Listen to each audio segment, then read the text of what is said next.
এতগুলো মুরগির উপর ফেনা ঢেলে দেওয়া হচ্ছে কেন? আসলে এই ফেনার মাধ্যমে মুরগির রোগ দূর করা হয়।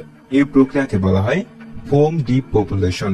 মূলত এটা বেশি পরিমাণে ফেনা ব্যবহার করে পশু পাখি নিধনের একটা পদ্ধতি, যা প্রধানত খামারে ব্যবহার করা হয়। বিশেষ করে যখন মুরগি, হাঁস, টার্কির মতো খামারের বিশাল সংখ্যক প্রাণীকে দ্রুত ও মানবিক উপায়ে নিধন করার প্রয়োজন হয়।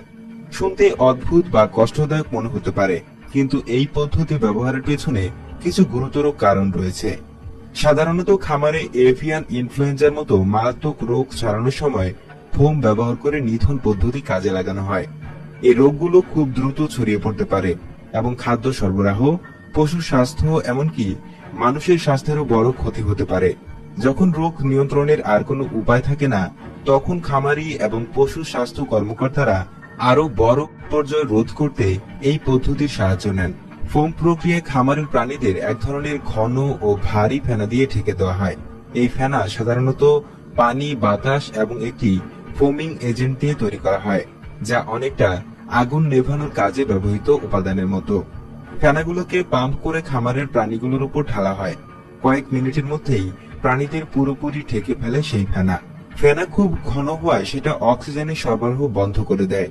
এর ফলে মুরগিগুলো দ্রুত অচেতন হয়ে পড়ে এবং বেশিক্ষণ কষ্ট না পেয়ে কয়েক মিনিটের মধ্যেই প্রাণ হারায়। বিশেষ করে যখন বিপুল সংখ্যক মুরগি নিধন করতে হয়, তখন গ্যাস ব্যবহার বা হাতে ধরে নিধন করার মতো অন্যান্য পদ্ধতির তুলনায় ফোম পদ্ধতিতে মুরগিদের কষ্ট কম হয়। ফোম ব্যবহার করে নিধনের অন্যতম প্রধান কারণ হলো এটা খুব দ্রুত কাজ করে। রোগ ছড়ানোর সময় দ্রুত একটা ব্যবস্থা গ্রহণ করা খুবই গুরুত্বপূর্ণ। সংক্রমিত মুরগিদের দ্রুত ব্যবস্থা না নিলে রোগ এক খামার থেকে অন্য খামারে ছড়িয়ে পড়তে পারে, যা আরো বড় বিপদের কারণ হবে।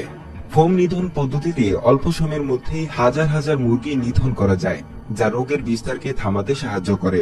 এছাড়াও ফেনা মুরগিদের আটকে রাখে এবং ধুলো ও অন্যান্য কণা বাতাসে ভাসতে দেয় না, ফলে বাতাসের মাধ্যমে রোগ কমানোর ঝুঁকি কমে।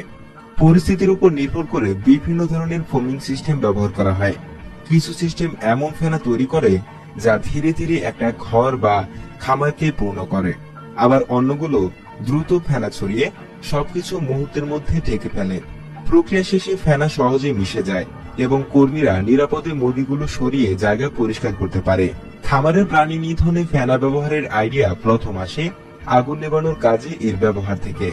দমকল কর্মীরা আগুন নেভানোর জন্য ফেনা ব্যবহার করে, কারণ এটা অক্সিজেন সরবরাহ বন্ধ করে দেয়। বিজ্ঞানীরা বুঝতে পারেন একই নীতি জরুরি অবস্থায় খামারি প্রাণীদের নিধন করার জন্য ব্যবহার করা যেতে পারে।